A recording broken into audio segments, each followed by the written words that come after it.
সোহমদার বহুরূপের সিনেমার ট্রেলার দেখে একটা কথা মনে হচ্ছে যে বেশ কিছুদিন আগের কথা, মানে বেশ কিছু বছর আগে যখন কমার্শিয়াল সিনেমা বেরোতো, সেই সিনেমার মাঝখানে মাঝখানে এই ধরনের সিনেমা কিছু আসতো, যা তার জন্য দর্শকরা সবাই পছন্দ করতো সেসব সিনেমা দেখতে যাওয়াটা।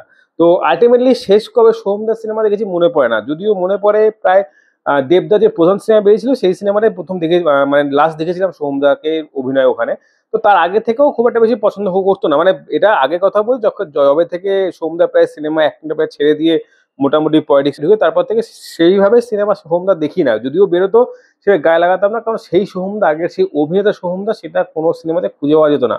বাট বহুরূপ সিনেমার ট্রেলার যখন দেখলাম বস, সিরিয়াসলি আমি একটা ফ্র্যাঙ্কলি কথা বলছি যে মানে কারো কারো গায়ে লাগতে পারে, রিসেন্ট যে কটা সিনেমা বেরিয়েছে বা বেরোবে সেটা হতে পারে ধূমকেতু ট্রেলার হোক, বা আমাদের রক্তবীজ 2 এর ট্রেলার হোক, কিংবা রৌদাগাতের ট্রেলার হোক। এই যে ট্রেলারগুলো কম্বিনেশন করে আমাকে যদি দেওয়া হয়, তাহলে আমি না সবার আগে রাখবো সোহমদার এই ট্রেলারকে। এটা হয়তো অনেকে খারাপ ভাবতে পারে, বাট কমার্শিয়াল সিনেমা হিসেবে না, বাট গল্প, স্টোরি, থ্রিলিং, অভিনেতা হিসাবে বা অভিনয় হিসাবে আমি সিরিয়াসলি এই সিনেমাটাকে আগে রাখার চেষ্টা করব। কারণ অনেকগুলো কারণ আছে, কারণ সিনেমা স্টোরিটা বেশ পছন্দ হয়েছে। পুরো ফার্স্ট টু লাস্ট যেটুকু ট্রেলার দেখালো পুরোপুরি ধাঁসু ছিল।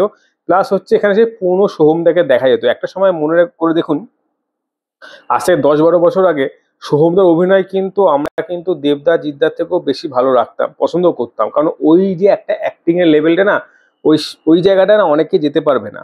সেই জায়গাটা আবার পুনরায় ফিরে এসে দেখে ভালো লাগছে। বা ট্রেলারে সত্যি সুন্দর লেগেছে, মার্ডার মিস্ট্রি রয়েছে, সঙ্গে থ্রিলিং রয়েছে, সঙ্গে যে সাসপেন্স ব্যাপার সেটাও পাওয়া যাবে, আর সঙ্গে সোহমদার সে পুরনো অভিনয়।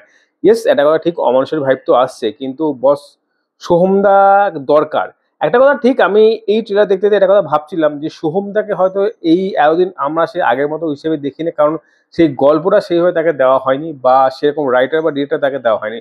হয়তো এই একটা সময় সে এই সিনেমা যে রাইটার বা ডিরেক্টর সে তাকে পেয়েছে, সেই গল্পটা চুজ করেছে, তাই তাকে দেখতে পাওয়া যাচ্ছে। ঠিক সেম কেসই হয়তো আমাদের জিদ্দার সাথে হচ্ছে, যে একটা ভালো গল্প, একটা ভালো ডিরেক্টর, এই দুটো কম্বিনেশন যদি জিদ্দার সঙ্গে হয়, তাহলে ঠিক এই সোহমদার ট্রেলার দেখে আজকে যখন আমরা আপ্লুত হচ্ছি, ভালো লাগছে, ঠিক সেরকমই জিদ্দারও সেই সেম ব্যাপার হবে, এটা আমার মনে হয়। বাট ওভারঅল সিনেমাতে আমার সব থেকে নজর কেড়েছে সোহমদার অভিনয়, এটা বলতেই হবে। পাশাপাশি গল্পটা তো হেভি লাগছে। আর থার্ডলি যেটা সব থেকে বেশি একটু হলেও লাগবে, ইধিকা পাল।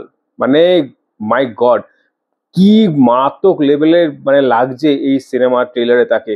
মানে সিনেমায় কিরকম হবে সেটা জাস্ট একবার ভেবে দেখুন, মানে ভয়ঙ্কর লাগছে, ভয়ঙ্কর। আর সত্যি কথা বলতে আমি আপ্লুত ভাই এই সিনেমার গল্প নিয়ে, ট্রেলার নিয়ে। তবে সব থেকে ভালো জিনিস যেটা, এই সিনেমাটা 29শে আগস্ট রিলিজ হচ্ছে, মানে আমাদের কাজের সিনেমা হলে।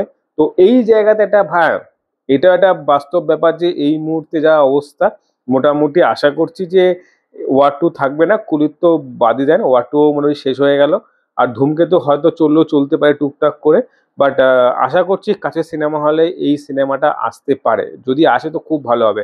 তবে সত্যি কথা বলতে আমার এই গল্পটা দেখার খুব ইচ্ছা রইলো, মানে বাকি এখন যাই না কতদূর কি সম্ভব হবে, বাট ট্রেলারটা দারুণ লেগেছে, দারুণ লেগেছে, দারুণ। বাকি তোমাদের কেমন লাগলো এই ট্রেলার, এই ট্রেলার নিয়ে কি বক্তব্য অবশ্যই কমেন্টে নাও। টাটা।